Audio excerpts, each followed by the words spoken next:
ቤተሰብ እንዴት አዳራችሁ? እንዴት አረፈዳችሁ? እንዴት ዋላችሁ? እኔ እግዚአብሔር ይመስገን በጣም ደህና ነኝ። እንግዲህ አንዷ እህቴ ያው በቀደም ለት ለቅምጥሌም ጽፋ ደልተው የነበረችው እንዲሁም ለጨረቃዎች ለሁለታቸውም የገጠመላቻቸው እህታችን በድጋሚ ለቅምጥሌ ግጥም ገጥማላታለች ማለት ነው። በጥሞና እንድታዳምጡ እንግዲህ ከመጀመሪያው ከጻፈችው ጀምሮ አንብላችኋለሁ። እህቴ አመሰግናለሁ።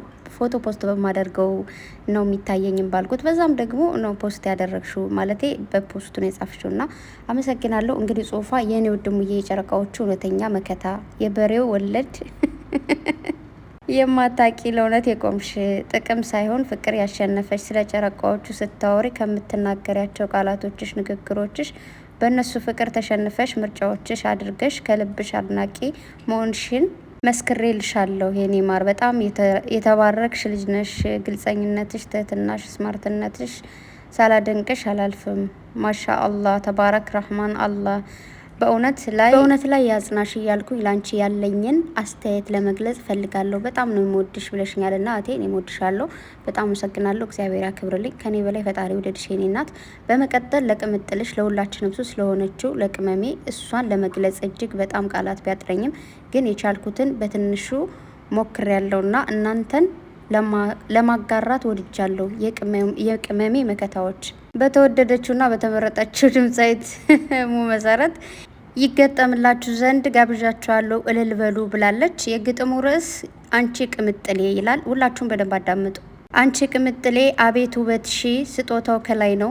ምን ይወጣልሻል ከታች እስከ ላይ አሟልቶ ሰጦሻል ያላንድም ከልካይ ጸባይ ከቁንጅና አንዱንም ሳይለይ እንኳን ወንዱንና ሴቱን አማላይ አንቺ ቅመምዬ በጣም ትለያለሽ። ከሴቱም ከወንዱም ከሁሉም ጀግና ነሽ። የበሬ ወለዶች የገቢ ምንጭ ነሽ። አልባሌ ቦታ ብዙ ሰው ቢያውልሽ ከቶ ቦታ ትሰጭም አንቺ እኮ ጀግና ነሽ። በዚህ ቅንነትሽ ዓለምን አስደምምሽ። ጀግና የጀግና ዘር አትሆኝም ለወሬ ሰው ብዙ ቢያወራም ቢንጫጫ እንዳውሬ አንቺ ግን ልዩ ነሽ የኔ አትበገሬ። እዩልኝ ቅመሜን እዩልኝ ጨረቃ በደስታ መንፈስ የምታነቃቃ አቤት ስማርትነት በቅመሟ በቃ ሰውም ይተቻታል በዋዛ ፈዛዛ ዝቅ አድርገው ያዩሻል እንዲህ እንደዋዛ መቼም ላያክሉሽ ስማርትነትሽን የኔ ሞናሊዛ።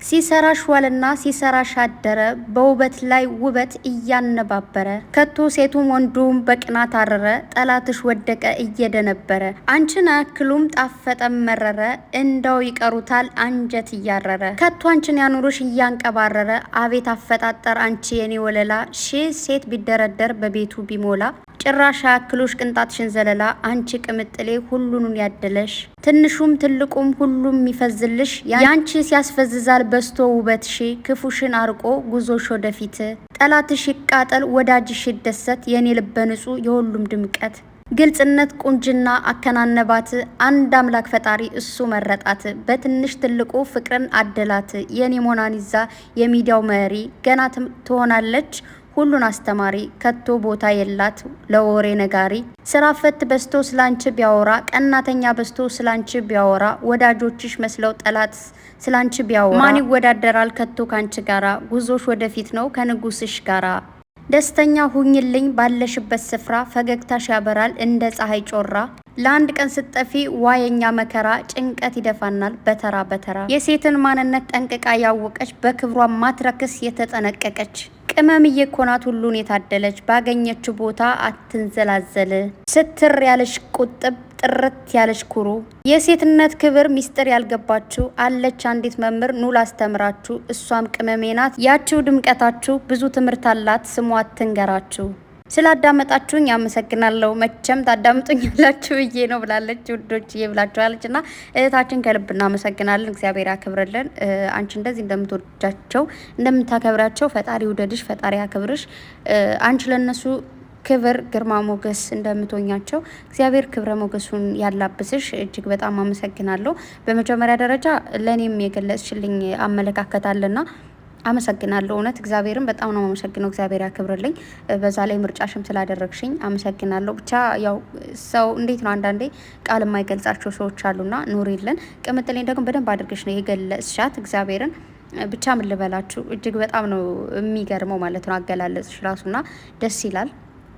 ስሬስ አሁን በቃ እንዳየሁት ነበረ እያነበብኩት የነበረው ከሆስፒታል እየተመለስኩ ነው በነገራችሁ ላይ ማለት ነው። እና ያው ብዙ ነገሮች አሉ ምናምን ነገር ብቻ ልክ እንደዚህ ብዙ የሚወዳቸው እዚህ ግጥሙ ለቅምጥሌ ቢሆንም ብሩክ ያለበት አይታችሁ ከሆነ ንጉስሽ ጋ ሚል አለውና ብቻ እህቴ ክበሪልኝ ኑሪልን። እውነት ነው ቅምጥሌ ሴት ነች። በቃ ሴትነትን ማስተማር የምትችል ሴት ነች እና ተማሩ ከሷ ማለት አንዳንዴ እሷን ለመጣል ከመሮጥ ጥግ ድረስ እሷ እንዴት ከዚህ ደረጃ ደረሰች የሚለውን በደንብ አድርጋችሁ ቼክ ማድረግ አለባችሁ ብዬ አስባለሁ። ብዙ ነገሮች ማለት አሁን ላይ ብሩኬም እንደዚህ እያለ ያለው ቅምጥሌም እንደዚህ የሆነች ያለችው ወይ ደግሞ ከዚህ በፊት የሆነችው ነገር ሁሉ ስለ ፍቅር ነው። ገባችሁ አይደለ? ስለዚህ እንደዚህ የሚያስብል ነገር አይደለም። ሲጀመር ዛሬ ላይ የሆነ ስራ ሲሰሩ የብሩኬን የቆየ ቪዲዮ አምጥቶ ያልሆነ ነገር ማለት የቅምጥሌን ያቆየ ነገር አምጥቶ ያልሆነ ነገር ማለት ሳይሆን በሁለታቸው በኩልም ስራ ነው። ገባችሁ? ስራና ፍቅር ነው። ከዛ ውጭ ሌላ ምንም የሚያስተላልፉት መልእክት የላቸውም። ሁለታቸው አንደኛ ስራ፣ ሁለተኛ ፍቅር ነው። ገባችሁ አይደለ? ስራ ነው ያገናኛቸው፣ ፍቅር ነው አብሮ እስከ ዛሬ ድረስ እንዲቆዩ ያደረጋቸው። ገባችሁ አይደል? የሰው ልጅ መጀመሪያ ፍቅረኛን ወይ ደግሞ ሚስትን የምናገኘው መቼም መጀመሪያ ፍቅርን ብለን ቀርበን አይደለም፣ ወይ ደግሞ የሆነ ነገር ብለን አይደለም። በሆነ አጋጣሚ ነው አይደል? ወይ ታክሲ ስትሄዱ ሊሆን ይችላል፣ ግን የተገናኛችሁት ስራ ልትሄዱ ሊሆን ይችላል፣ ለሆነ ቦታ ብቻ ከቦታ ቦታ ለመንቀሳቀስ ሊሆን ይችላል አይደል? ኦንላይንም ከሆነ ለዛ ሰው ብላችሁ አይደለም ኦንላይን የምትጠቀሙት አይደል? በዛ አጋጣሚ ነው ብቻ የሰዎች መገናኛ አጋጣሚው ብዙ ነውና ምቀኛ ባንሆናቸው ጠላት ባንሆናቸው ደስ ይለኛል። ምላችሁ በጣም ብዙ አሉ ቅምጥሌን እየወደዱ ብሩኬንም እያከበሩ እያሉ ያሉ ማለት ነው። ብሩኬን እየወደዱ ቅምጥሌን እያከበሩ ያሉ። ገባችሁ አባባሌ? የሆነ እኔ የወደድኩትን ነገር ውደዱልኝ ብሎ ማስገደድ ባይቻልም ነገር ግን ያን ሰው ከወደዳችሁ ሌላኛውን ሰው ማክበር አለባችሁ ብዬ አስባለሁ። እና ብቻ እህቴ ላንቺ ቃልም የለኝም። እጅግ በጣም ነው የማመሰግነው። እግዚአብሔር ያክብርልኝ። እውነት በቃ አገላለጽሽ ይለያል ማለት ነው። ደግሞ በተለይ የሆነ መጀመሪያው ላይ ሳቄ እየመጣ ነበረ ማለት ነው። እንትኑን አንብቡትና ከዛ ደግሞ መጨረሻ ላይ ደግሞ በቃ የሆነ እንባዬንም አመጣሽው። አንድ ቀን ስትጠፊ ሁላችን የምንረበሸውን አረባበሽ ሁሉ ለቅምጥሌ ብቻ አይደለም ለወዳጆቿም ነው ይግጥም ብቻ እኔ እንጃ ግጥም አልችልም እኮ እኔ ግን እስኪ ሞክራለሁ። ከዚህ በኋላ ያው እንደዚህ አይነት ነገሮችን እያነበብኩ ግጥም ገጣሚ ለመሆን ወይ ደግሞ እንዴት ለማንበብ እንኳን ጎበዝ ለመሆን ሞክራለሁኝ። የሆነ ቦታ ላይ ደነግጣለሁ ሁላ ማለት ነው። የሆነ መድረክ ላይ ቆንኩሉ ይመስለኛል። እና የኔ ውድ ኑሪልኝ፣ እግዚአብሔር ያክብርሽ።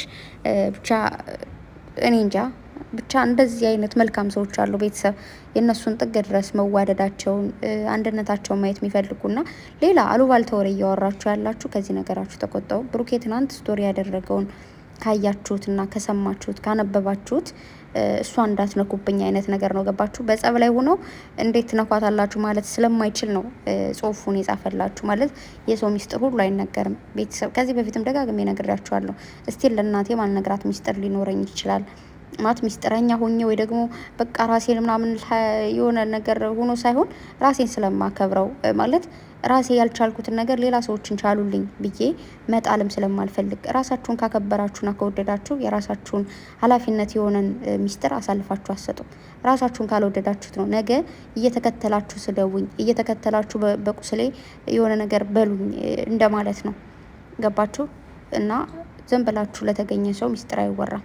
ስቲል ቤስት ፍሬንድ ምናምን ሌላ ነገር ሌላ የሚወራ ስንት ነገር እያለ ለምንድን ነው የግል ሚስጥር የግል ነው። ገባችሁ አይደለም? እንደዚህ ፐብሊክ ላይ መጥቶ የሚነገር ነገር ማለት ነውና በዛ ላይ ሴት ልጅ እዚህ ምድር ላይ ስንኖር በጣም ብዙ ፈተናዎች አሉብን። በጣም ብዙ በወር በተፈጥሮ እንኳን ያለን ፈተና አለ አይደል? ከዛም ውጪ ደግሞ እዚህ ምድር ላይ ስትኖሩ ሴት መሆናችሁ ብቻ ሊፈትናችሁ የሚችልበት ብዙ አጋጣሚዎች አሉና በተለይ የሴት ልጅ ሚስጥር ሁሉ ነገር ንገሪኝ አይባልም። ሁሉ ነገር እኔ ልወቅ አይባልም። ሁሉ ነገር እንወቅ አይባልም። አይደለም እናንተ በዙሪያዎቿ ያሉ ሰዎች ራሱ ማወቅ ላይ ይጠበቅባቸው ይችላል። ገባችሁ? ማወቅም ግዴታ ስላልሆነ